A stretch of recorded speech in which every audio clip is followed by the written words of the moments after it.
ओम अज्ञानतिमिरान्धस्य ज्ञानाञ्जनशलाकया चक्षुरुन्मीलितं येन तस्मै श्रीगुरुवे नमः।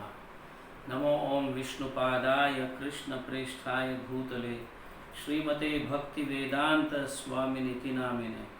नमस्ते सारस्वते देवे गौरवाणी प्रचारिणे निर्विशेष शून्यवादी पाश्चात्य देशतारिणे। जय श्री कृष्ण चैतन्य प्रभु नित्यानंद श्री अद्वैत गदाधर श्रीवास आदि गौर भक्त वृंद। हरे कृष्णा कृष्ण कृष्ण हरे हरे, हरे राम राम राम हरे हरे। हरे कृष्णा कृष्ण कृष्ण हरे हरे, हरे राम राम राम हरे हरे। हरे कृष्णा कृष्ण कृष्ण हरे हरे, हरे राम राम राम हरे हरे।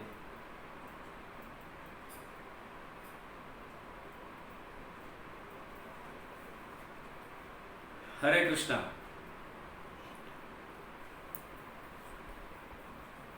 सभी भक्तों का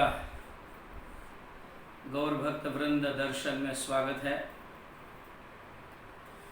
आज हम श्रील जीव गोस्वामी के लीलाएं और उनके विशेष शिक्षाएं, इनके ऊपर थोड़ा प्रकाश डालने का प्रयास करेंगे, चर्चा करने का प्रयास करेंगे। जब गौरांग महाप्रभु राम के लिए गए थे, जो नॉर्थ वेस्ट बंगाल में है, ये राम के लिए रूप और सनातन, श्रील रूप और श्री सनातन को जब मिलने गए थे, उस समय जीव गोस्वामी जो है या श्रील जीव या श्री जीव बहुत छोटे रहते हैं, साधारण हाल के मतलब 3-4 साल, ऐसे एकदम छोटे बच्चे रहते हैं उस समय। तो चैतन्य महाप्रभु का दर्शन का सौभाग्य श्री जीव प्रभु को प्राप्त होता है, और चैतन्य महाप्रभु स्वयं उनके चरणों के धूल जो है, उनके चरण उनके सर पर रखकर उन्हें आशीर्वाद देते हैं। एकदम जीव गोस्वामी बहुत छोटे रहते हैं, है ना, तब गोस्वामी नहीं, श्रील जीव। तो जीव जो है, जब चैतन्य महाप्रभु श्री जीव को देखते हैं, एक छोटे बालक को देखते हैं, और जब उन्हें आशीर्वाद देते हैं, तब ये भविष्यवाणी भी करते हैं चैतन्य महाप्रभु कि आगे चलकर ये जीव जो है तो गौड़िया संप्रदाय के आचार्य बनेंगे। इतने छोटे उम्र में उनको आशीर्वाद भी देते हैं। तो ये श्री जीव को बहुत आनंद प्राप्त होता है ये सुनकर, और हर हमेशा चैतन्य महाप्रभु की छवि को अपने हृदय में रखते हैं, चैतन्य महाप्रभु की छवि को, क्योंकि छोटे बालक रहते हैं, 4-5 साल ऐसे छोटे बालक ही रहेंगे। उस छवि को हर हमेशा अपने हृदय में रखते हैं, और खाते समय, उड़ते समय, खेलते समय, सोते समय, हर हमेशा चैतन्य महाप्रभु का स्मरण करते रहते हैं वो। और ये श्री जीव जो है, श्रील जीव गोस्वामी का आविर्भाव हुआ था 1533 according to English calendar, 1533 AD।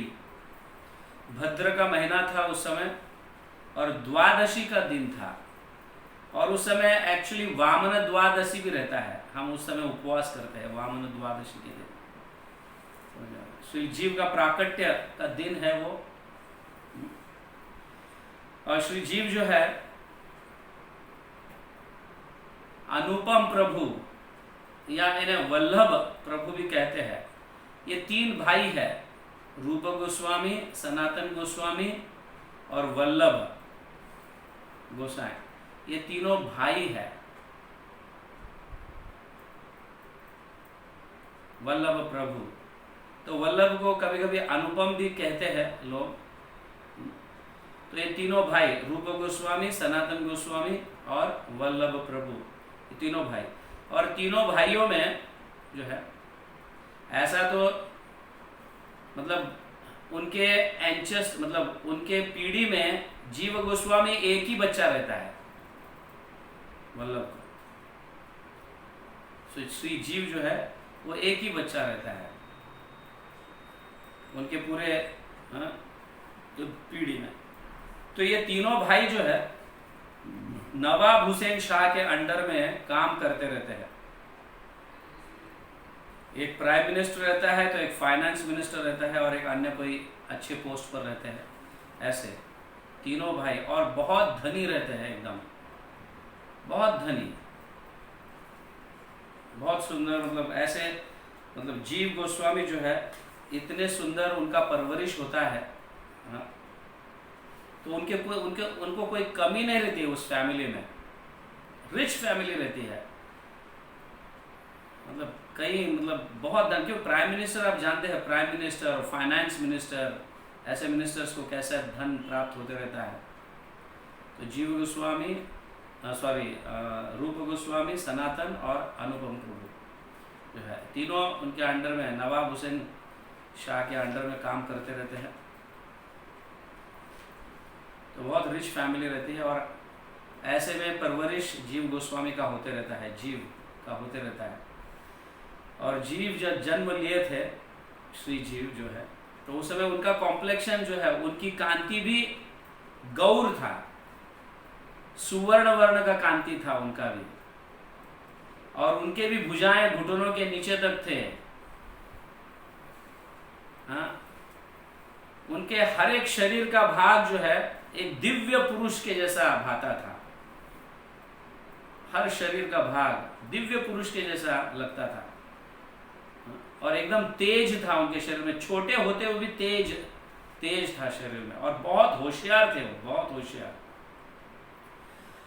और कुछ समय के बाद जो है रूप गोस्वामी, सनातन गोस्वामी और अनुपम या वल्लभ, ये तीनों घर को त्याग देते हैं और चले जाते हैं भक्ति में आगे बढ़ने के लिए। घर को त्याग देते और चले जाते चैतन्य महाप्रभु को मिलने के लिए। अब इस पूरे परिवार में जीव अकेला, श्री जीव जो है वो अकेले माता के साथ चले जाने के बाद ये अकेला रहता है, और माता रहती है, और बहुत मतलब दुखी हो जाते हैं चले जाने के बाद। और हर हमेशा श्री जीव के आंखों में से आंसू निकलते रहते हैं। माता का दुख भी देखा नहीं जाता उसे, इस तरह से छोड़ के चले जाते हैं। तो उनके अड़ोस पड़ोस या सखियां हैं, मतलब उनके मम्मी के, उनके माता के जो फ्रेंड्स है, वो सब उनको सांत्वना देते रहते हैं हर हमेशा, और उनके साथ साथ वो भी दुख को प्रकट करते रहते हैं।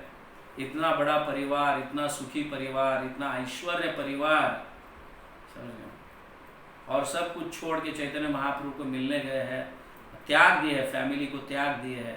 तीनों के तीनों भाई एक ही साथ निकलते हैं, रूप गोस्वामी, सनातन और वल्लभ, तीनों साथ ही साथ निकलते हैं। तो इस तरह से हर हमेशा माँ के आंसुओं को देखकर उसे सहा नहीं जाता था। कभी कभी वो बेहोश भी गिर जाता था, श्री जीव गोस्वामी जो है बेहोश भी गिर जाता था। बट हर हमेशा चैतन्य महाप्रभु को वो भूलते नहीं थे। जीव गोस्वामी चैतन्य महाप्रभु को कभी भूलते नहीं, क्योंकि बचपन में उन्हें मतलब एकदम छोटे बच्चे थे, उस समय बहुत कृपा मिली थी चैतन्य महाप्रभु की। चैतन्य महाप्रभु उनके चरण उनके सर पर रखे थे, अपने चरण, उनके सर पर रखे थे। ये देखकर मतलब इसको भी स्मरण करते रहते तो उन्हें आनंद आते रहता है ऐसा। तो जीव गोस्वामी जो है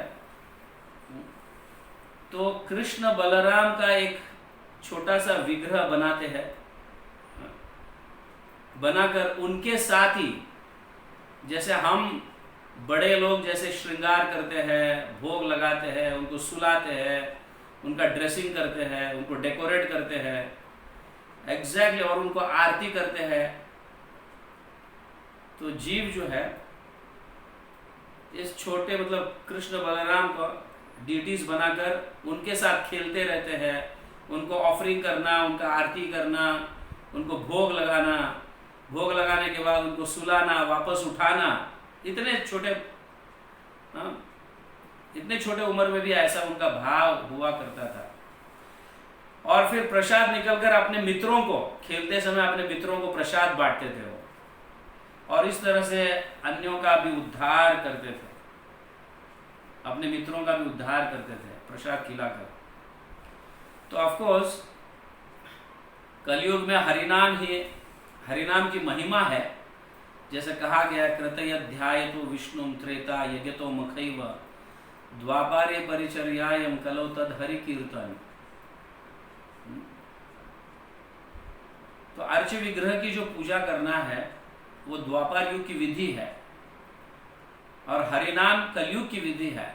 फिर भी हरिनाम इस कलयुग में हम धारण करते हुए भी अर्च विग्रह की पूजा इसलिए करते हैं क्योंकि जब हम भगवान के विग्रहों की श्रृंगार करते हैं, उनको भोग बनाते हैं, खिलाते हैं, उठाते हैं, नहलाते हैं, अभिषेक करते हैं, तो भगवान के प्रति हमारी आसक्ति बढ़ने लगती है।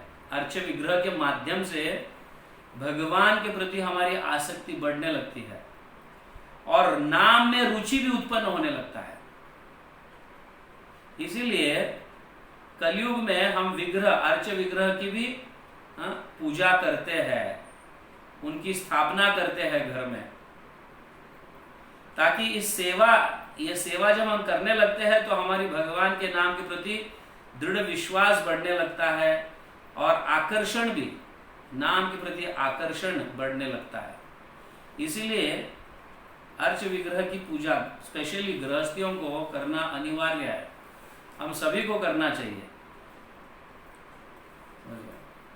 तो इस तरह से श्री जीव जो है ये इतने बाल्य अवस्था में भी मतलब बहुत खेलते भी रहते थे उस विग्रहों के साथ, कृष्ण बलराम के विग्रहों के साथ खेलते भी रहते थे, उनके अर्च विग्रह की पूजा भी करते थे, उनको भोग लगाते थे, भोग लगाकर प्रसादम अन्य अपने मित्रों को भी बांटते थे खेलते खेलते, खेलने के लिए जब जाते थे तब।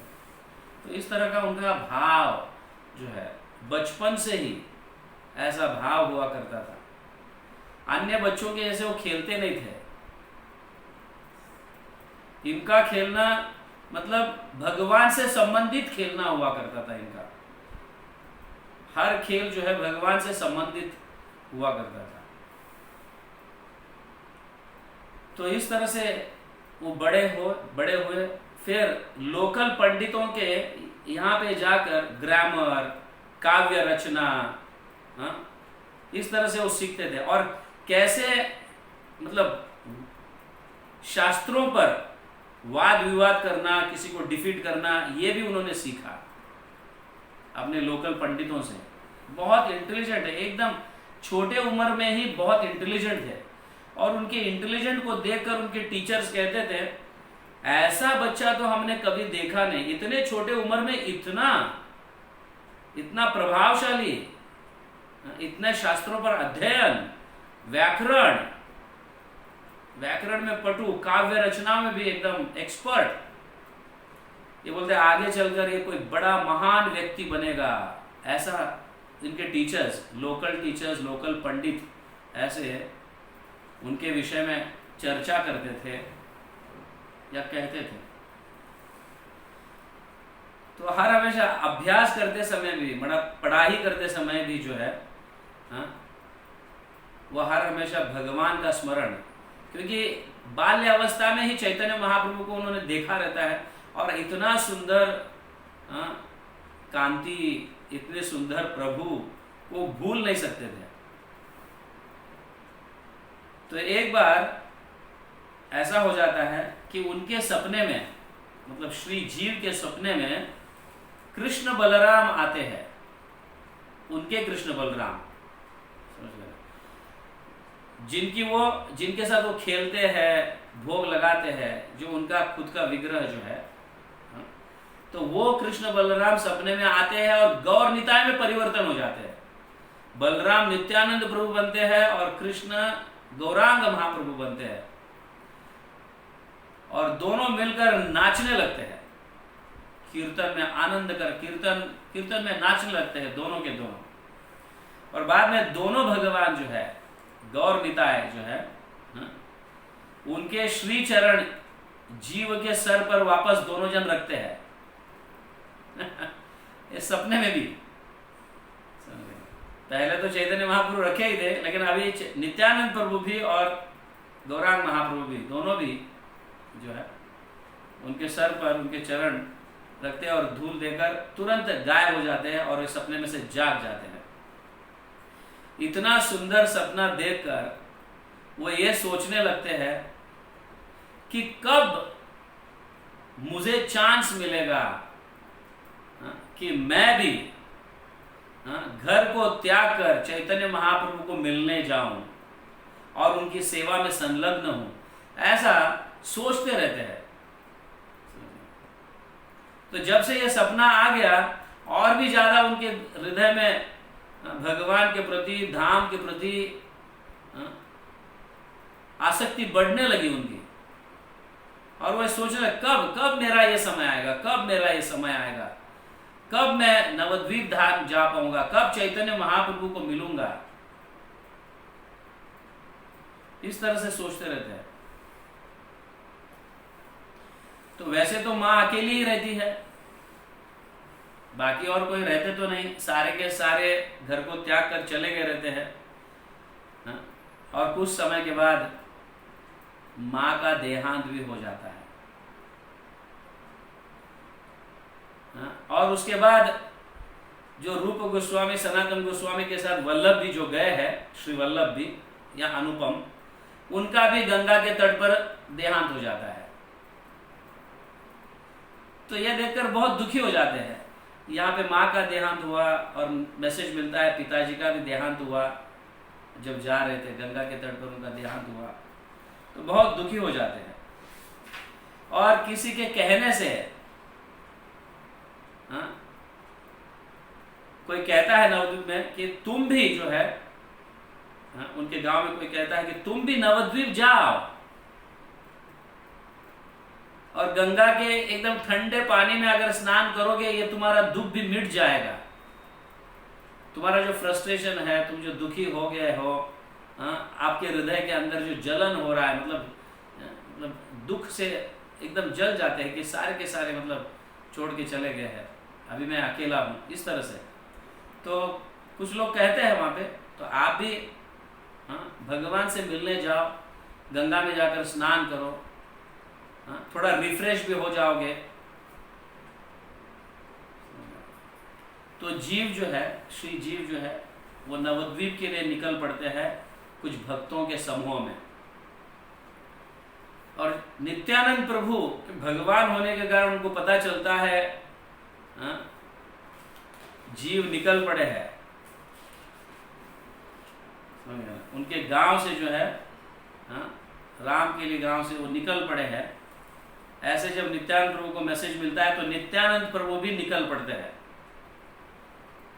खारदह से। वो खारदह में रहते हैं तो वो भी निकल पड़ते हैं, तो जाके जीव को भी मिल लेता हूं मैं, क्योंकि भगवान है, वो जानते हैं।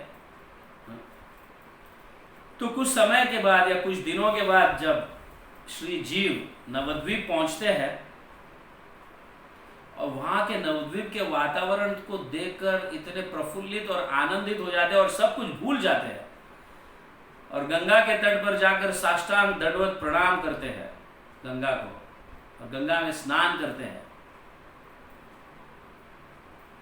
तो स्नान करने के बाद फिर गांव वालों को पूछते हैं कि कहाँ मुझे चैतन्य महाप्रभु का स्थान मिलेगा, उनका घर कहाँ मिलेगा, श्रीवास आचार्य का घर कहाँ मिलेगा, ऐसा पूछते रहते हैं। तो पूछते पूछते निकल पड़ते हैं, तो पता चलता है कि नित्यानंद प्रभु भी श्रीवास आचार्य के घर में रह रहे हैं अभी फिलहाल, क्योंकि नित्यानंद प्रभु भी निकल पड़े हुए रहते हैं। जैसे ही उनको पता चलता है कि श्री जीव भी निकल गया है और नवद्वीप आ रहा है, तो मैं भी जाऊंगा।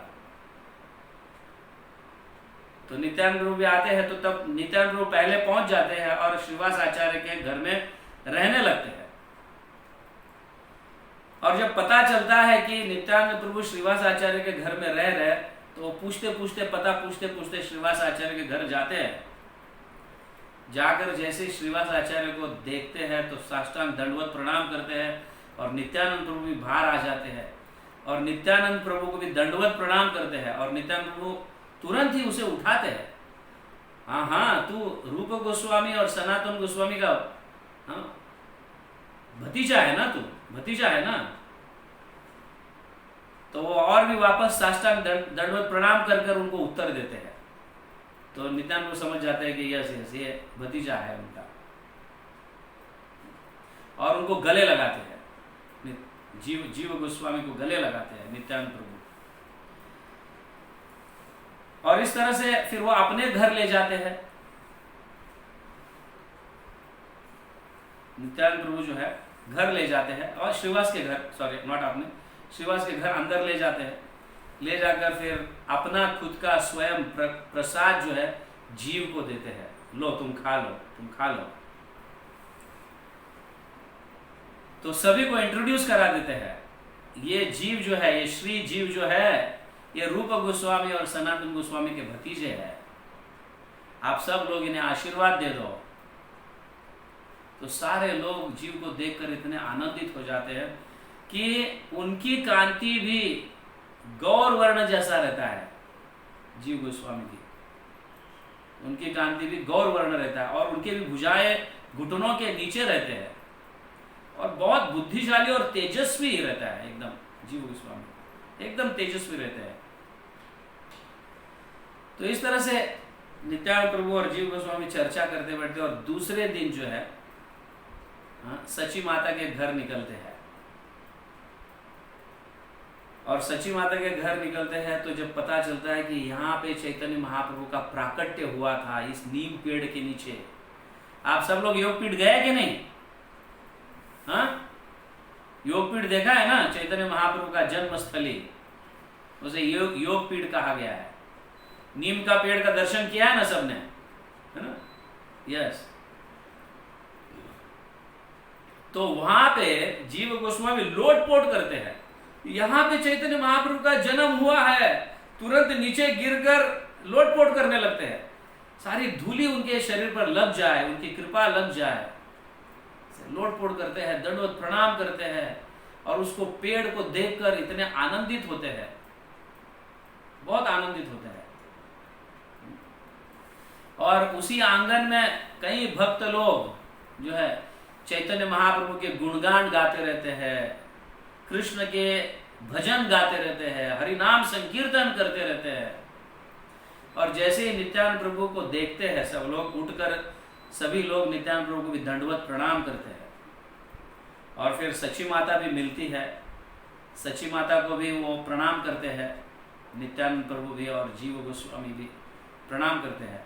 और जीव गोस्वामी एकदम छोटे बालक रहते हैं, बालक मतलब इतने एटलीस्ट 14 ईयर्स, 10 to 14 ईयर्स रहते हैं। और सची माता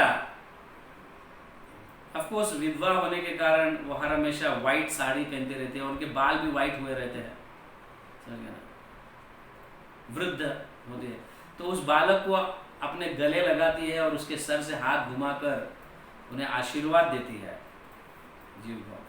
और जैसे ही गले लगाकर आशीर्वाद देती है सची माता, जीव गोस्वामी का हृदय एकदम प्रफुल्लित हो जाता है, इतना आनंदित हो जाता है कि माता ने मुझे गले लगाई, ऐसे इतने आनंदित हो जाता है। और उनका उस इतने आनंद से उनका हृदय भर जाता है कि समा नहीं पाता है वो आनंद हृदय में, इतना आनंद उन्हें प्राप्त होता है।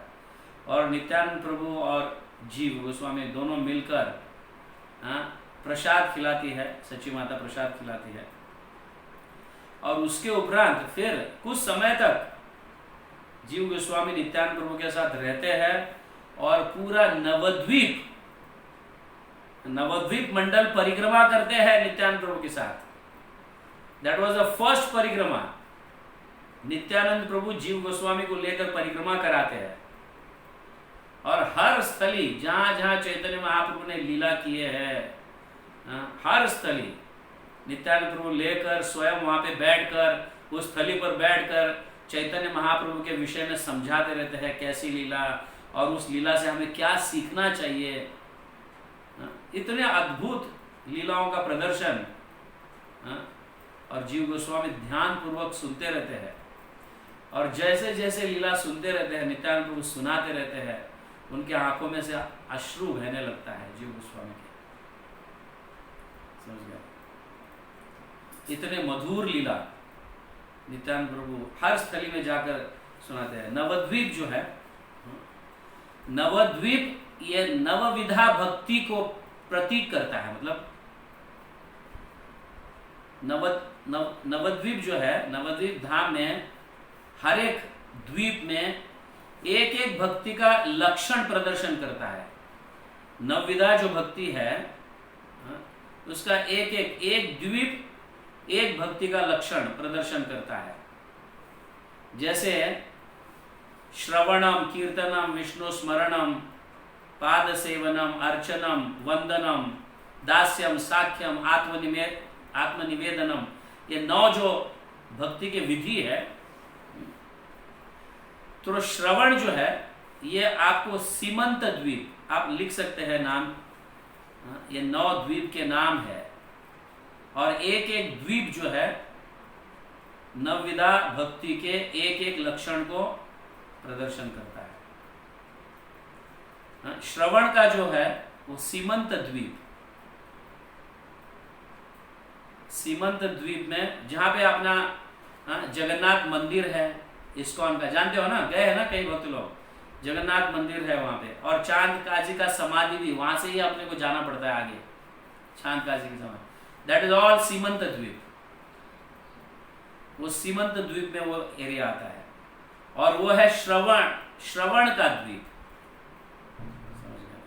श्रवण का एनी हाउ दिस लीला ये बहुत लंबी लीला है, सभी इसके विषय में चर्चा करने जाएंगे तो, बट हम जस्ट थोड़ा द्वीप का जो है वो द्वीप क्या दर्शाता है, भक्ति के कौन से लक्षण को दर्शाता है, उस विषय में चर्चा करेंगे। फिर गोद्रुम द्वीप जो है वो कीर्तन को प्रदर्शन करता है। गोद्रुम द्वीप में स्वानंद सुखद कुंज, भक्ति विनोद ठाकुर का घर है वहां पे, तो वो आता है गोद्रुम द्वीप में। और उसके उपरांत आता है मध्य द्वीप, ये स्मरण को दर्शाता है। श्रवण, कीर्तन, स्मरण को दर्शाता है।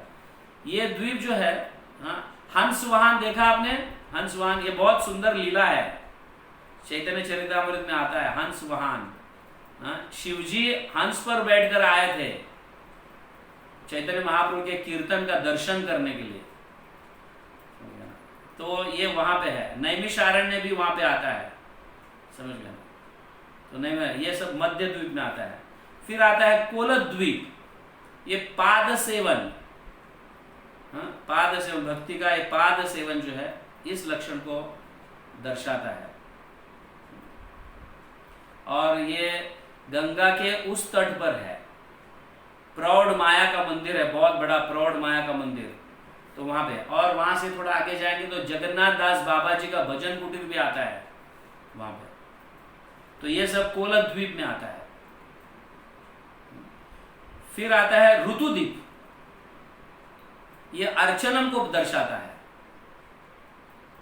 तो विद्यानगर, ये विद्यानगर में आता है जहां पे चैतन्य महाप्रभु पढ़ाई किए, चैतन्य महाप्रभु पढ़ाई की विद्यानगर में।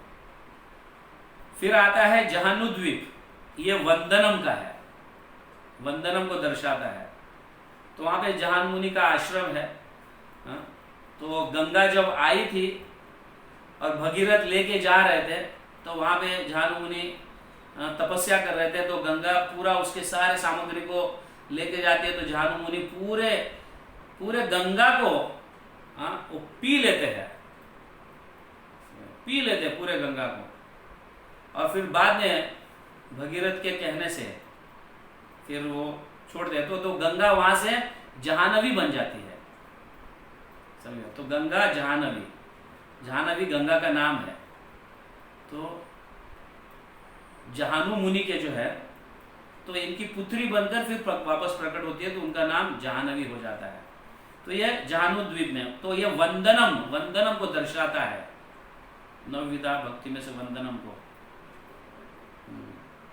फिर मोदद्रुम द्वीप आता है, तो वो है दास्यम के लक्षण को प्रकट करता है, जहां पे वृंदावन दास ठाकुर बड़े हुए, वहां पे चैतन्य भागवत के जो रचयिता है वहां पे रहते थे वृंदावन दास ठाकुर। मोदद्रुम द्वीप इसे कहा गया। और रुद्र द्वीप ये साख्यम को दर्शाता है, जो हमारा इस्कॉन टेम्पल है, दैट इज कॉल्ड रुद्र द्वीप। फिर लास्ट है अंतरद्वीप, जो आत्मनिवेदन को दर्शाता है, वो है योगपीठ, जहां पे चैतन्य महाप्रभु का जन्म हुआ। वो कौन सा है? अंतरद्वीप।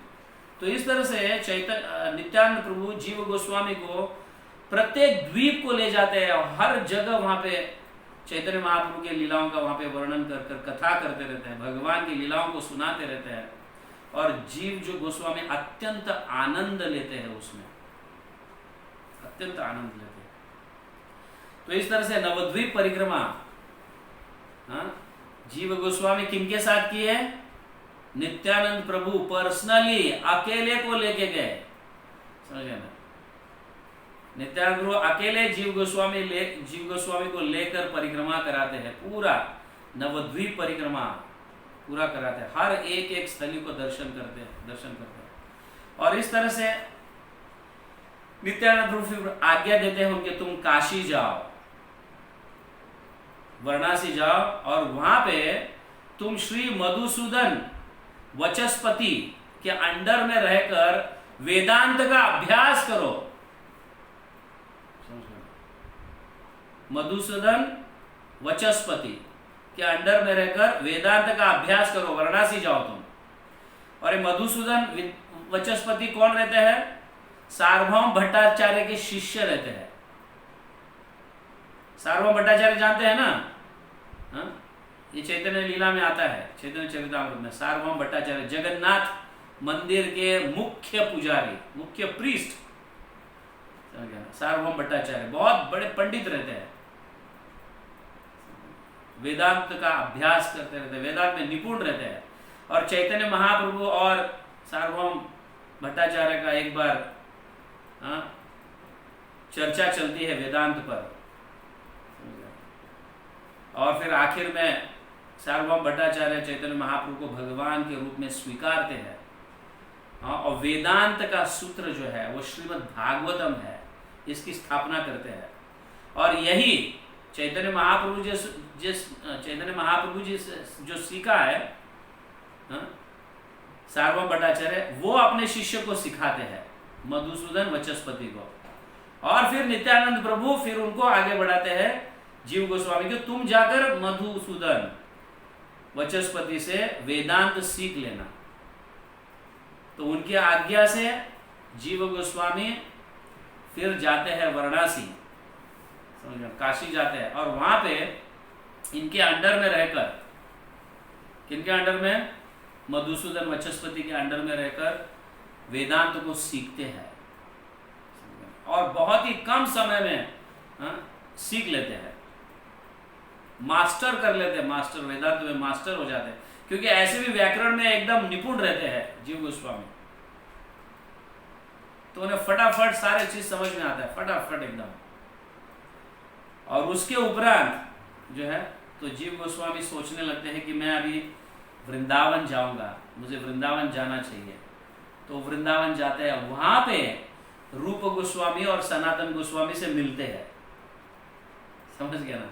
निकले हुए कब थे?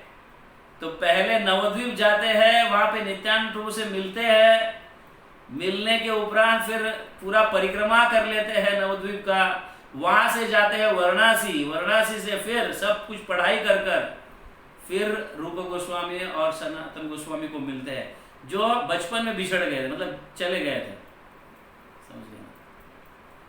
उसके बाद अभी मिल रहे हैं रूप गोस्वामी और सनातन गोस्वामी को। ये जीव गोस्वामी को देखकर दोनों जन, रूप गोस्वामी सनातन गोस्वामी, इतने खुश हो जाते हैं, बहुत खुश हो जाते हैं। और रूप गोस्वामी के अंडर में रहकर जीव गोस्वामी श्रीमद् भागवत पढ़ते हैं, सीखते हैं जीव गोस्वामी, और उसमें भी देखते ही देखते निपुण हो जाते हैं एकदम। और रूप गोस्वामी सोचते हैं इनको मैं दीक्षा दूंगा, तो जीव गोस्वामी को दीक्षा देते हैं, मंत्र देते हैं, हरे कृष्णा कृष्णा कृष्णा हरे हरे, हरे राम राम राम हरे हरे। इस तरह से मंत्र देते हैं, और ब्राह्मण मंत्र भी देते हैं, और उनको दीक्षा देते हैं। और दीक्षा देने के बाद श्री जीव गोस्वामी को अब श्री जीव गोस्वामी बनते हो, अभी श्री जीव गोस्वामी। तो श्री जीव गोस्वामी को फिर ऐसा साधना दीपिका में कहा गया है कि उनको, क्योंकि रूप गोस्वामी के शिष्य बन गए, इसलिए उनके अपने हाथ से राधा दामोदर को बनाते हैं, दामोदर डीटी को बनाते हैं।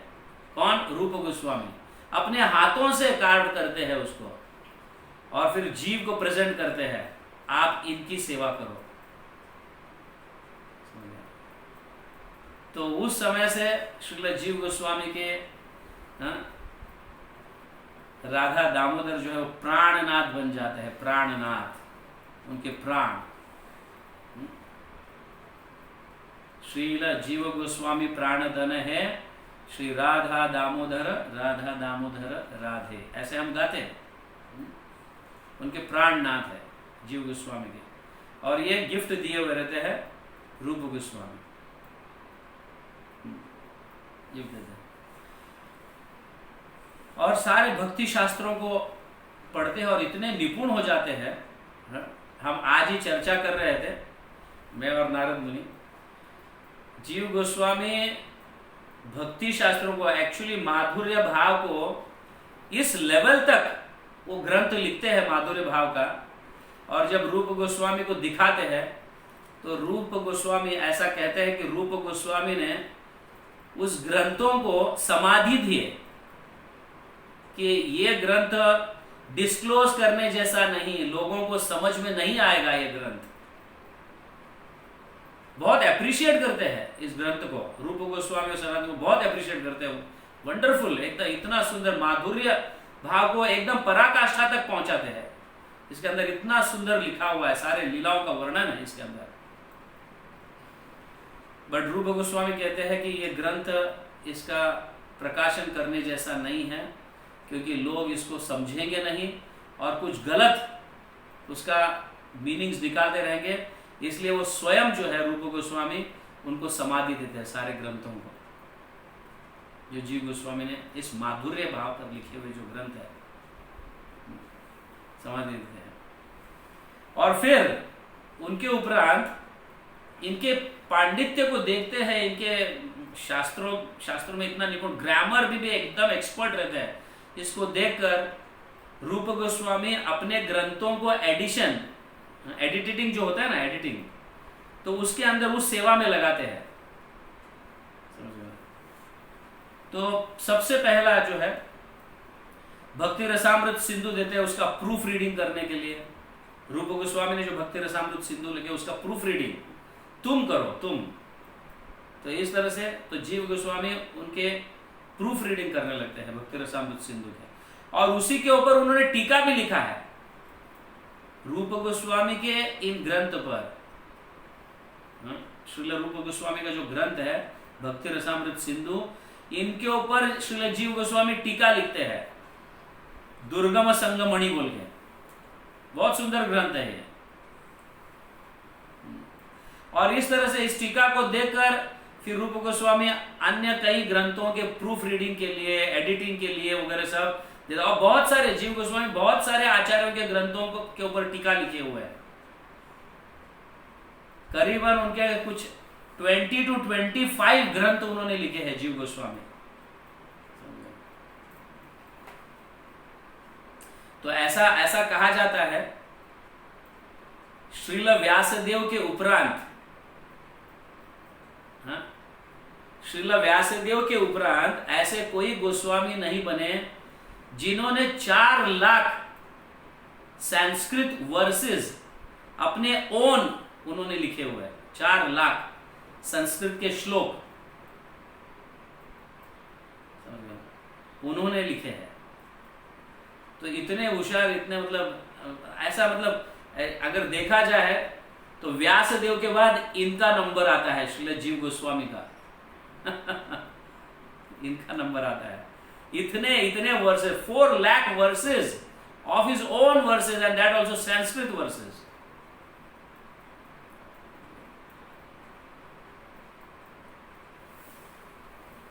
सुपर एक्सीलेंट संस्कृत स्कॉलर रहते हैं, ऐसे समझो ना आप, सुपर एक्सीलेंट संस्कृत स्कॉलर। उनका हाथ कोई नहीं पकड़ सकता था, इतने जीव गोस्वामी एक्सपर्ट रहते हैं।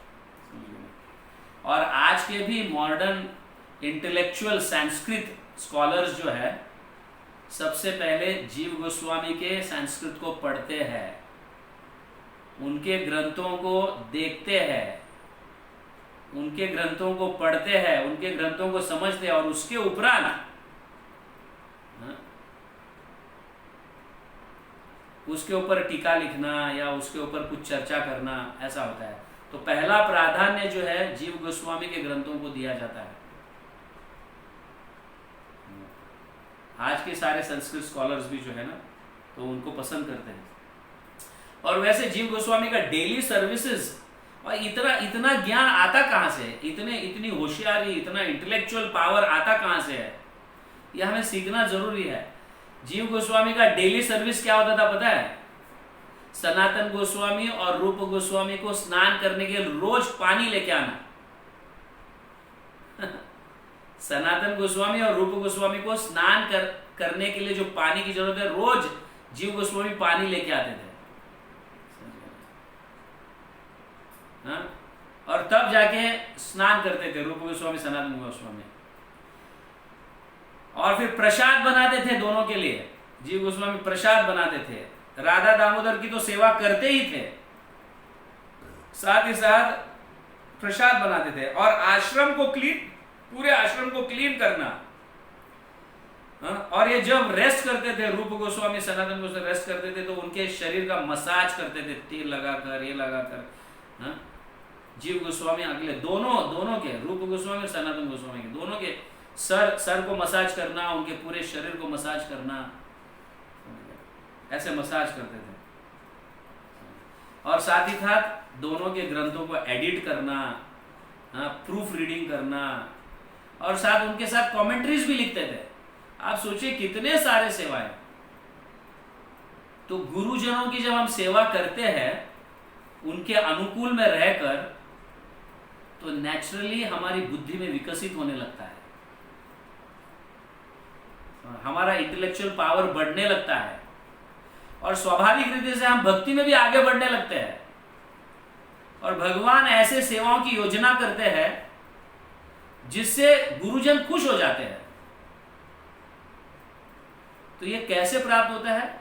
गुरुजनों की ऐसी सेवा करने से। ऐसे ही इतना बुद्धि नहीं आता है, सेवा से ये सारा इंटेलेक्चुअल पावर बढ़ने लगता है। और भगवान फिर ऐसे सेवाओं की व्यवस्था करते हैं जिससे गुरु संतुष्ट हो। सो पहले तो हमें साधारण सेवा को तो अपना ही पड़ेगा, भले हम कितने भी इंटेलिजेंट क्यों ना हो। साधारण सेवा जैसे मतलब पानी लेके आना, यहां तक कि रूप गोस्वामी सनातन गोस्वामी बैठकर जब प्रसाद लेते थे, ये फैनिंग करते थे, फैनिंग, समझ गए ना, फैन करते थे उनको, मतलब जैसे पत्नी करती है अपने पति को खाते समय, है ना। पता नहीं आप करते हैं कि नहीं, आई डोंट नो बट पहले गांव में, अभी भी गांव में ऐसा होता है, पति खा रहे हैं तो पत्नी फिर फैन करते रहती है उनको। हाँ? तो ऐसे जीव गोस्वामी ऐसे दोनों को प्रसाद परोसते भी थे और फैन भी करते थे, फैनिंग, समझा, ताकि वो शांति से प्रसाद ले। हाँ? उनके हाथ धुलाते थे, इस तरह से ऐसी सेवा। दिखने में एकदम हल्की सेवा लगती है, बट ये हल्की सेवा जो है हमारी बुद्धि को विकसित कराता है। दिखने में हल्की सेवा लगती है, वो मैं तो जीव गोस्वामी तो कितने इंटेलिजेंट है, अरे मैं तो इंटेलिजेंट, ऐसा कौन करेगा, कोई और करे, ऐसे कह सकते थे ना। हमारे जैसे होते तो हम ये कहेंगे, अरे मैं तो यार पंडित हूं, मैं तो इतने ग्रंथ लिखा हूं, इतना ट्रांसलेशन, इतना एडिशन करता हूं। ये सेवा के लिए तो रूप गोस्वामी, सनातन, आप किसी आदमी को रख लो ना, अगर इस जगह हम होते तो ऐसे ही कहते, मैं बहुत बिजी हूं इसमें, मेरे पास इसके लिए समय नहीं है। तो एकदम नीचे दर्जा का सेवा जो है बुद्धि को विकसित, परिवर्तन कराता है, समझ गए ना। और भगवान इसे संतुष्ट होकर ऐसी सेवा देते हैं जिससे गुरु संतुष्ट हो जाते हैं। और हमारे जीवन में चाहिए क्या? What is the goal of life? The goal of life is that Guru should be satisfied by our service. हमारी सेवा से गुरु संतुष्ट हो, यही हमारा जीवन का सार्थकता है। हम भगवान को संतुष्ट करने के लिए जाते हैं, गुरु को संतुष्ट किए बिना भगवान को संतुष्ट कर ही नहीं सकते। That is not the process. The process is to satisfy guru first. When you satisfy guru, then Krishna arranges wonderful services and Guru becomes more satisfied and Krishna automatically becomes satisfied.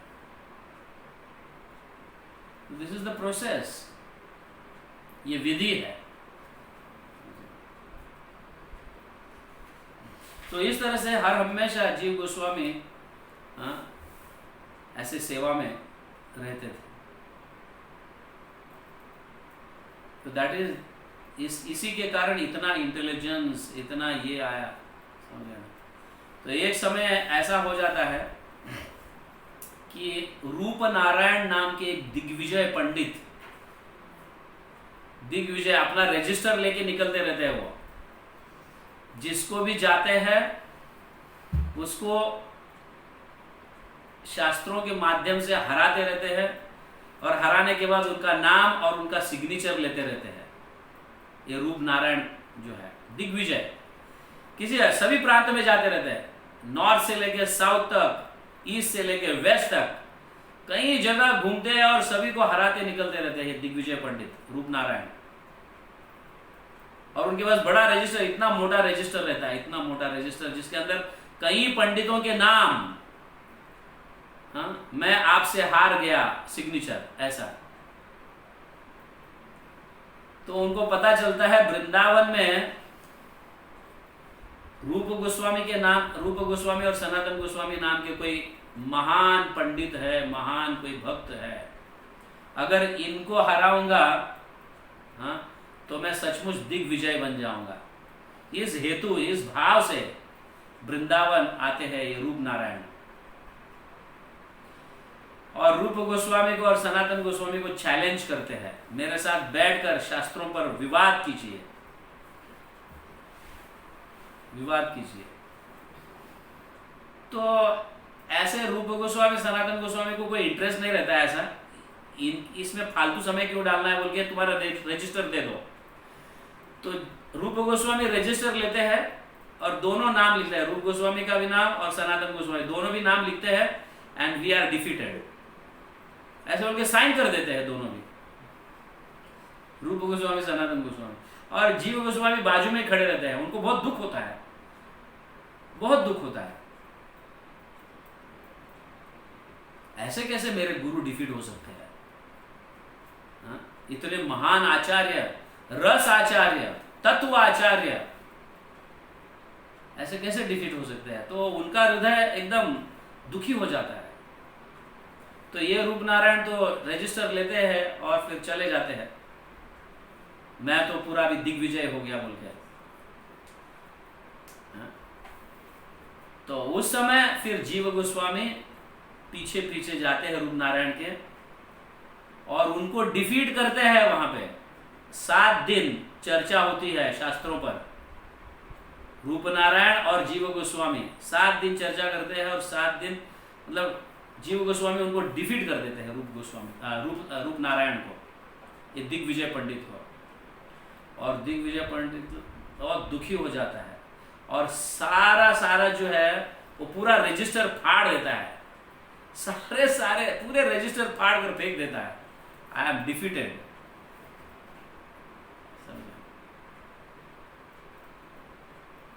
तो जीव गोस्वामी के ये जो है, ये डिफीट करने का जो भाव है, ये रूप गोस्वामी को अच्छा नहीं लगता। वो थोड़े नाराज हो जाते हैं। तो क्यों ऐसा जीव गोस्वामी ने ऐसा क्यों इतना समय उसको मतलब 7 दिन तक चर्चा करते रहा और फिर उसको डिफीट, इतना समय बर्बाद किया उन्होंने।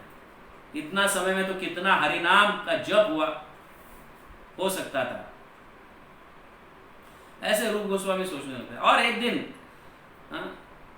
एक दिन ऐसा होता है कि वल्लभाचार्य रूप गोस्वामी के पास आते हैं। वल्लभाचार्य आते हैं ना रूप गोस्वामी के पास। यस, वल्लभाचार्य चैतन्य महाप्रभु के समय के कारण, जानते हो ना वल्लभाचार्य, पुष्टि मार्ग के वल्लभाचार्य जो है, वो रूप गोस्वामी के पास आते हैं। और उन्होंने जो भक्ति रसामृत सिंधु लिखी है, उनमें एक कोटेशन ऐसा होता है उसके अंदर, भुक्ति मुक्ति स्पृहा यावत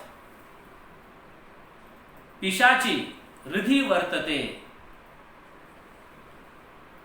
तावत भक्ति सुखस्यत्र कथम अभ्योदयो भवेत।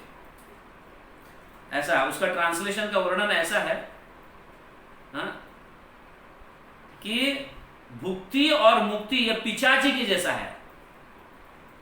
मतलब विच जिसको हम बोलते हैं ना, विच, पिचाचिनी बोलते हैं ना, पिचाचिनी। तो भुक्ति मुक्ति पिचाचिनी है, ऐसा उसका ट्रांसलेशन रूप गोस्वामी लिखते हैं। तो तब वल्लभाचार्य बताते हैं कि मुझे कुछ कहना है इस श्लोक पर या इसके ऊपर। तो रूप गोस्वामी कहते हैं यस प्लीज कहो। तो बोलते हैं आपने भुक्ति को पिचाचिनी कहा ये ठीक है, लेकिन मुक्ति को पिचाचिनी कहा ये ठीक नहीं है, क्योंकि मुक्ति पिचाचिनी कैसे हो सकती है? सब लोग तो मुक्ति चाहते हैं ना, सब लोग मुक्ति चाहते हैं, तो मुक्ति पिचाचिनी कैसे हो सकती है? तो रूप गोस्वामी उसको स्वीकार लेते हैं और करेक्शन करने लगते हैं।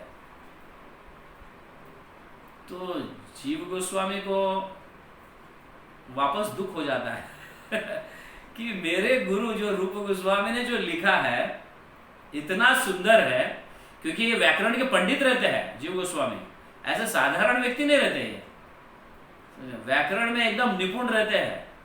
किस तरह से कैसे कौन से शब्दों के माध्यम से क्या कहना है और कैसे शब्द है संस्कृत के, कैसे लिखा गया है, ये सारी रचना को अच्छी तरह से जानते रहते हैं। और जब रूप गोस्वामी सनातन गोस्वामी प्रसाद के लिए बैठे रहते हैं तो जीव गोस्वामी थोड़ा मैं आता हूँ अभी जाके, ऐसा बोल के जाते हैं। और वल्लभाचार्य जाते रहते हैं। उस समय उनको जाकर हाथ जोड़कर पूछते हैं मुझे आपसे कुछ थोड़ा कहना है। जीव गोस्वामी ऐसे, it is not a defeat, but वो समझाना चाहते हैं कि मेरे गुरु के जो वचन है, उन्होंने जो लिखा है वो कितना सत्य है और वो कैसा है। तो वल्लभाचार्य कहते हैं यस बताओ क्या क्या कहना है। तो वो कहते हैं भुक्ति मुक्ति स्पृहा यावत का है। स्पृहा यावत मतलब डिजायर, समझ गया, डिजायर। तो भक्ति करते समय कुछ भोगने की इच्छा करना और मुक्ति की इच्छा करना, इसको पिशाची कहा है। लेकिन भक्ति करते समय अभी कई, जब पांडव भी भक्ति करते थे तो उनको राज्य प्राप्त हुआ, मुक्ति भी प्राप्त हुआ, लेकिन वो नेचुरल बाय प्रोडक्ट है भक्ति का, वो मिलता है। प्राप्त करने की इच्छा के लिए भक्ति नहीं कर रहे, मुझे भोगना है या मुझे मुक्ति प्राप्त करना है, ये इच्छा के लिए भक्ति नहीं कर रहे। बट जो लोग इस इच्छा से भक्ति करते हैं, मुझे भक्ति किस लिए करते हैं? कुछ लोग भुक्ति के लिए और कुछ लोग मुक्ति की इच्छा रखकर भक्ति करते हैं। तो इच्छा जो है, इच्छा रखकर भक्ति करना, यह पिशाची है। लेकिन भक्ति करते समय भगवान की कृपा से कई चीजें प्राप्ति हो जाती है और इवन मुक्ति भी प्राप्त हो जाती है स्वाभाविक रूप से, लेकिन इच्छा के लिए नहीं है। वो अगर नेचुरल अगर आ रहा है तो वो पिशाची नहीं है, समझ गए? अगर भक्ति हम इसीलिए कर रहे हैं कि मुझे भोगना है, मुझे ये प्राप्त करना है, वो प्राप्त करना है, भक्ति हम इसीलिए भी कर रहे हैं कि मुझे मुक्ति को प्राप्त करना है, तो वो मुक्ति जो है वो पिशाची के जैसा है। मतलब मुक्ति के लिए इच्छा रखना ये पिशाची है। भक्ति करते समय स्वाभाविक रीति से मुक्ति और भुक्ति आ जाता है तो हम तो भगवान की सेवा में लगाते हैं, इसलिए वो पिशाची है। तब वल्लभाचार्य दिखते कितना इंटेलिजेंट है ये, बहुत इंटेलिजेंट लड़का है। तो फिर रूप गोस्वामी को जाके बताता है कि तुम्हारा ये कौन है, ये लड़का, ये जीव कौन है? तो बोलता है हमारा भतीजा है। बाप रे बाप, क्या इंटेलिजेंट है, समझ गया? और उन्होंने इस तरह से मुझे समझाया। तो रूप गोस्वामी बहुत नाराज हो जाते हैं, जीव गोस्वामी को बुलाते हैं, इधर आओ। ये वृंदावन जो है बाबा डिफीट करने का स्थान नहीं है या वाद विवाद करने का स्थान नहीं है, समझ गए ना? वल्लभाचार्य चैतन्य महाप्रभु के संग रहे हैं, उनके साथ रहे हुए हैं, वो उनके दर्शन किए हुए हैं। इतने महान आचार्य है वल्लभाचार्य, और मेरे से भी सीनियर है। तो स्वाभाविक रीति से मुझे एक्सेप्ट करना चाहिए। तुम जाकर उनको इस तरह से बोला और उनको ये कर दिया। एक्चुअली जीव गोस्वामी डिफीट के उद्देश्य से नहीं जाते, जैसे रूप नारायण को जैसे डिफीट किया ना, क्योंकि उन्हें बहुत अहंकार होता है, समझ गया ना? उन्हें रूप नारायण को बहुत अहंकार होता है, इसीलिए जीव गोस्वामी एकदम उतावले हो जाते, इसको कैसे हराऊं। बट वल्लभाचार्य के साथ वैसे वो बर्ताव नहीं करते हैं, वो जस्ट समझाना चाहते हैं। थोड़ा जो मिसअंडरस्टैंडिंग हुआ है या ग्रामर का जो कुछ जो गूढ़ रहस्य है शब्दों का, उसके माध्यम से वो समझाना चाहते हैं। स्प्रिया यावत मतलब डिजायर। अगर मुक्ति के लिए भुक्ति के लिए डिजायर है तो वो दोनों पिशाची है। अगर भक्ति करते समय वो नेचुरल आ रहे हैं तो दैट इज नॉट पिशाची। इसलिए इससे हमें सीखना चाहिए कि हम जब करते समय, हम जब कुछ भुक्ति के लिए, कुछ प्राप्त करने की इच्छा कर कर भक्ति करते हैं या मुक्ति प्राप्त होने के लिए भक्ति करते हैं, तो हमारी वो कैसा है, ये भुक्ति और मुक्ति पिशाची के जैसा है। और जब तक भक्ति में ये दो रहेंगे डिजायर्स, तब तक हम ट्रांसेंडेंटल ब्लिस का अनुभव नहीं कर सकते, आध्यात्मिक आनंद का अनुभव नहीं कर सकते, कृष्ण प्रेम प्राप्त नहीं हो सकता, ये पॉसिबल नहीं है। तो ये जो है इससे हमें सीखना चाहिए। और फिर रूप गोस्वामी कहते हैं कि तुम वृंदावन में रहने के लायक नहीं हो, तुम वृंदावन को छोड़ के जाओ, समझ गया ना? हाँ, ये डिस्कशंस, वाद विवाद, हरि नाम से बड़ा और कुछ चीज नहीं है। और जब बड़े आचार्य या हमारे सीनियर्स जब कुछ ऐसे कहते हैं तो उसे हमें एक्सेप्ट भी कर लेना चाहिए, नम्रता पूर्वक, विनम्रता पूर्वक हमें एक्सेप्ट भी कर लेना चाहिए। इस तरह से जीव गोस्वामी को बोलते तुम वृंदावन छोड़ के चले जाओ, तो तुरंत ही विदाउट एनी आर्ग्यूमेंट्स जीव गोस्वामी लज्जित होकर वृंदावन से निकल जाते हैं। और फिर नंद घाट के वहाँ पे जाकर बहुत तपस्या करते हैं, कई दिनों तक भूखे। मतलब क्या उनका खाना, जो मतलब जो फ्लार मिलता है, आटा मिलता है, आटा में यमुना का पानी डालकर फिर उसी को सुखा कर खाते रहते हैं। इतनी तपस्या करते रहते हैं, समझ गए। और इतने दुबले बन जाते हैं वो जीव गोस्वामी, इतने दुबले बन जाते हैं कि बोलो मत। इसको देखकर सनातन गोस्वामी जब अप्रोच करते हैं, जाते हैं उनके पास मिलने के लिए, तो सनातन गोस्वामी को ये ठीक नहीं लगता है। फिर जाकर रूप गोस्वामी को बताते हैं, ये तुम क्या कर रहे हो, वो तुम्हारे विरह में कुछ खा भी नहीं रहा है। हर हमेशा उनके आंखों में आंसू रहता है, जीव गोस्वामी के आंखों में आंसू रहता है, और भूखा भूखा रहता है, वो खाता तक भी नहीं है, कितना दुबला हो गया है। तो तब फिर रूप गोस्वामी वापस उसको बुलाते हैं, एम्ब्रेस करते हैं, गले लगाते हैं, और वापस उनको वृंदावन में स्थान देते हैं। बहुत जबरदस्त तपस्या करते हैं जीव गोस्वामी, वेरी स्ट्रिक्ट, इतना स्ट्रिक्ट। ये तपस्या देखकर सनातन गोस्वामी को सहा नहीं जाता है, इस तरह से। तो श्रील प्रभुपाद जो है गुरु डिसाइपल के पास टाइम्स में ये बताते हैं कि हर हमेशा शिष्य को गुरु के सामने विनम्र रहना चाहिए। नेवर डिस्कस, और मतलब नेवर डू आर्ग्यूमेंट्स। गुरु के साथ कभी भी शिष्य आर्ग्यूमेंट्स नहीं करना चाहिए। प्रभुपाद कहते हैं यस, वाचो वेगम मनस क्रोध वेगम, जिह्वा वेगम उदरोपस्थ वेगम, इस तरह से वो कहते हैं। One should control the senses, जिह्वा को कंट्रोल करना चाहिए, स्पीच पर कंट्रोल, टंग पर कंट्रोल, और हर हमेशा विनम्र रहना चाहिए। तृणादपि सुनिचेन तरोरपि सहिष्णुना, अमानी न मान देना, कीर्तनीय सदा हरि। ऐसा व्यक्ति ही सदा हरि का नाम जप कर सकता है, जो चैतन्य महाप्रभु ने बताया है, और रूप गोस्वामी यही दर्शा रहे। और प्रभुपाद कह रहे हैं, if you want to chant properly you have to be humble.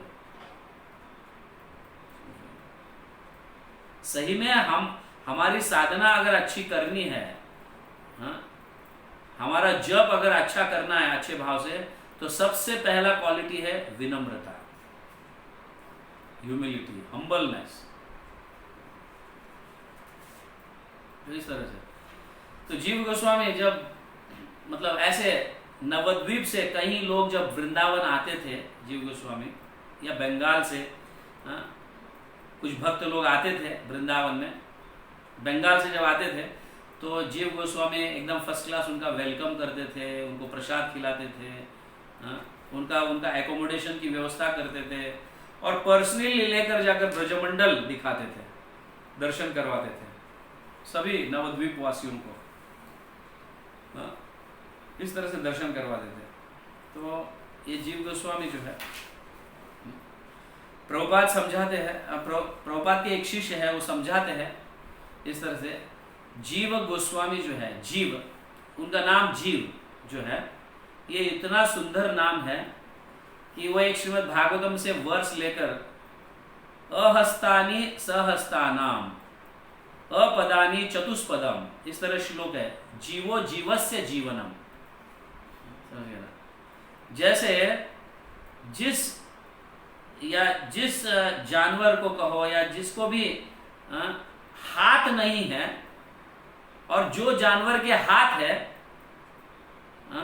तो जिसके हाथ नहीं है वो जानवर के फूड बन जाते हैं। मतलब एक जीव दूसरे जीव पर निर्भर है, इन शॉर्ट, एक जीव दूसरे जीव पर निर्भर है।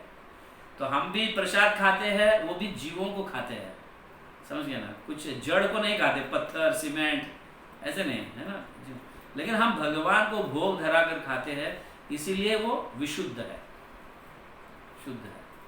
बट ऐसा जग का जो है, भौतिक जगत का विधि क्या है कि एक जीव दूसरे जीव पर निर्भर है। तो यहाँ पे जीव शब्द का जो व्याख्या है इतना सुंदर किया है कि जीव गोस्वामी के जो ग्रंथ है, वो ग्रंथ पर हमें जीना चाहिए, समझ गए। तो जीव गोस्वामी हमें अपने ग्रंथों को देकर हमें जीवित रखते हैं। इसलिए जीव गोस्वामी के ग्रंथ जो है बहुत महत्वपूर्ण है हम गौड़ीय वैष्णवों के लिए। बहुत सारे कई ग्रंथ यहाँ पे 20-25 ग्रंथों का नाम है।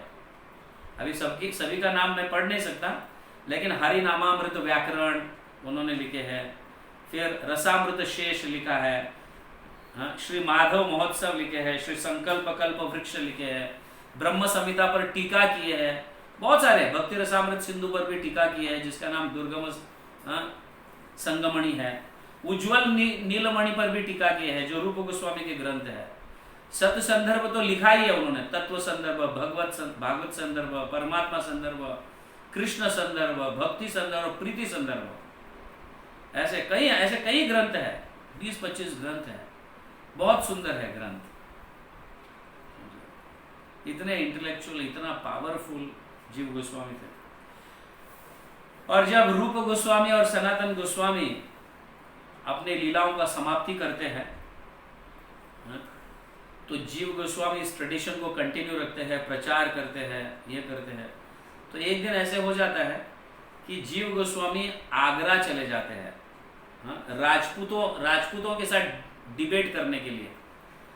तो राजपूत ये लोग कहने लगते हैं कि गंगा सबसे श्रेष्ठ है, गंगा सबसे श्रेष्ठ है। तो जीव गोस्वामी को यह स्थापित करना होता है कि यमुना श्रेष्ठ है। तो इस तरह से वो जयपुर जाते हैं और वहां पे जमुना कैसे सबसे श्रेष्ठ है ये दिखाते हैं। Of course no doubt Ganga तो भगवान के श्री चरणों में से निकली हुई है, बट यमुना तो साक्षात उनकी पत्नी है, उनकी पठरानी है। इस तरह से यमुना के ग्लोरीज गाकर यमुना श्रेष्ठ है ये सिद्ध कराते हैं। तो ये जो मुगल एम्परर अकबर जो थे उसको बहुत अच्छा लगता है। अरे वाह, जीव गोस्वामी कितने इंटेलेक्चुअल है, इंटेलिजेंट है।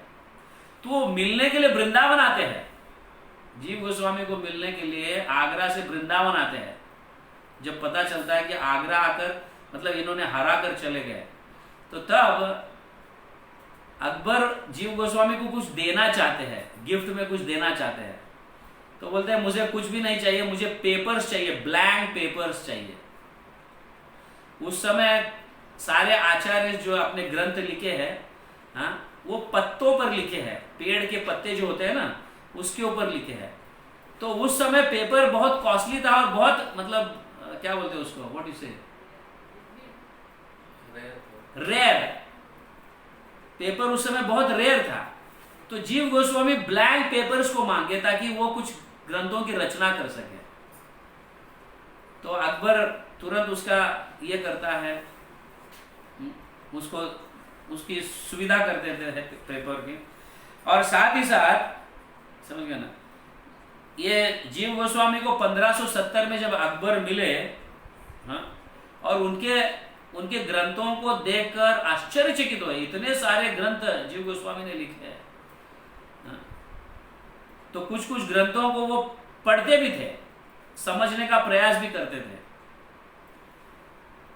तो अकबर सैंक्शन करते हैं कि तुमको जितने टेम्पल्स कंस्ट्रक्ट करना है तुम कर सकते हो, आई सैंक्शन इट। और वो फंड्स भी देते थे, अकबर फंड्स भी देते थे टेम्पल को ये करने। और सारे आचार्यों के ग्रंथ का लाइब्रेरी के लिए भी स्पेशल फंड उन्होंने दिया है अकबर ने, लाइब्रेरी मेंटेन करने के लिए। तो इतने अकबर जो है इतने जीव गोस्वामी पर संतुष्ट थे इनके इंटेलेक्चुअल पावर को देखकर। तो इस तरह से जीव गोस्वामी जो है 1608 में ही डिसअपियर्ड। उनकी समाधि राधा दामोदर मंदिर में ही है। आप देखे हैं, उनके दर्शन किए समाधि के। जैसे हम परिक्रमा करते हैं, राधा दामोदर का दर्शन लेकर परिक्रमा करते हैं, द फर्स्ट राइट में जो समाधि है वहां पे कृष्णदास कविराज की समाधि भी है और जीव गोस्वामी की समाधि भी है उधर ही। So Jiva Goswami is our prominent आचार्य,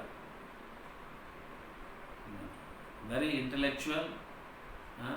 और वो मतलब वो स्वयं जो है कई भक्तों को लेकर, नरोत्तम दास ठाकुर, फिर बाद में श्यामानंद पंडित, श्रीनिवास आचार्य, इनकी सहायता से इन ग्रंथों को, पहले प्रिंटिंग प्रेस नहीं हुआ करता था, समझ गया ना, तो वितरण करना है इन ग्रंथों को, अनेक प्रचारकों को देना है, तो ये ग्रंथ देंगे कैसे? उसके डुप्लीकेट कॉपीज बनाते थे सब लिखकर, डुप्लीकेट कॉपीज। उस समय प्रिंटिंग प्रेस नहीं हुआ करता था। तो विचार करो, आपको अगर 2 कॉपी भी बनाना है तो कितना समय लगेगा ये सारे ग्रंथों को लिखना। मतलब अभी तो हम हजारों में, थाउजेंड्स में प्रिंटिंग कर सकते हैं, बट उस समय की परिस्थिति कैसे थी, फिर भी इन्होंने कितना हार्डवर्क किया है और कैसे प्रचार किया है। और हमारे पास इतना सुविधा होने के बाद भी हम प्रचार करने के लिए ढीले पड़ जाते हैं।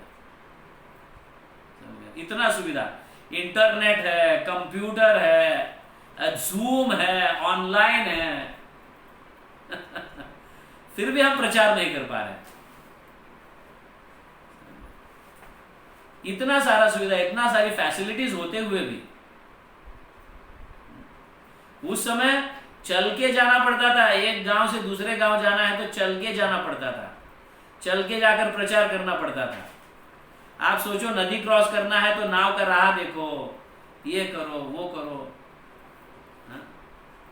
एक ग्रंथ का डुप्लीकेट कॉपी निकालने के लिए भी कितना मेहनत लगता था, सोचिए। उस समय सुविधा नहीं होते हुए भी इतने महान महान आचार्य बने हैं।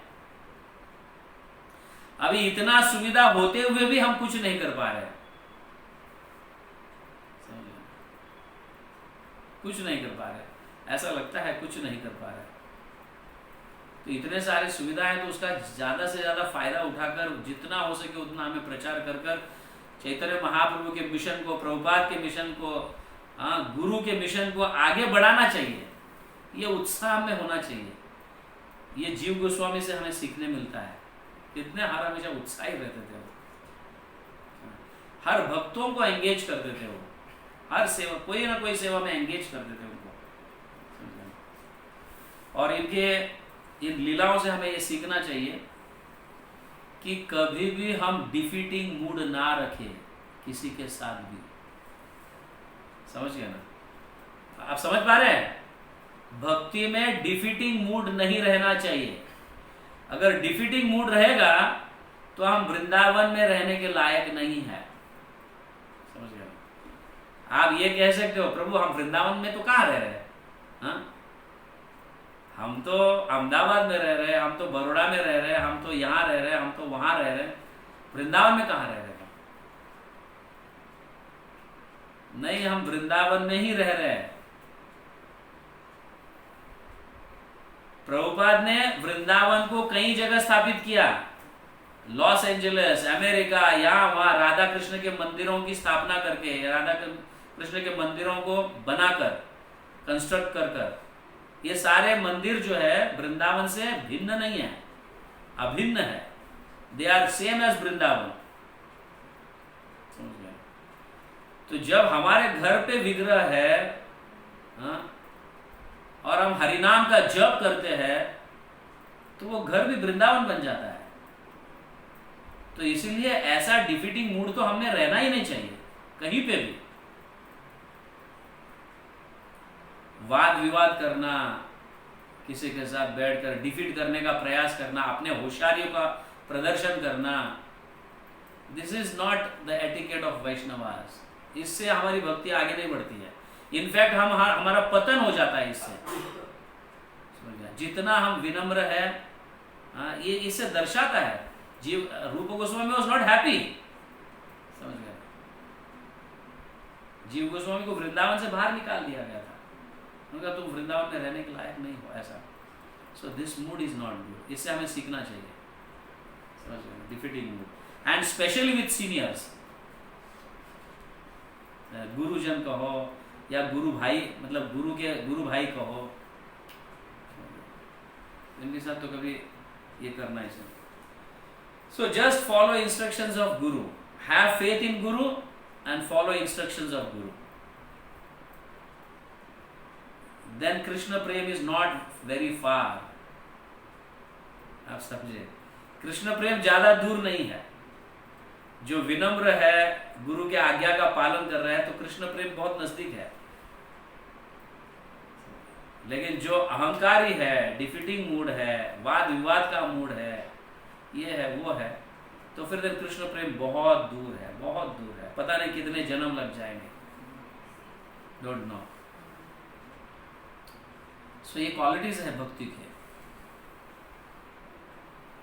तो इसे हमें अपनाना चाहिए, इन आचार्यों से हमें सीखना चाहिए, उनकी लीलाओं से ये सीखना चाहिए हमें, it's very important. Okay, Srila Jiva Goswami की जय, षड गोस्वामी की जय, राधा दामोदर मंदिर की जय, जगत गुरु श्रील प्रभुपाद की जय, गौर प्रेमानंदे, हरि हरि बोल। यस नारद,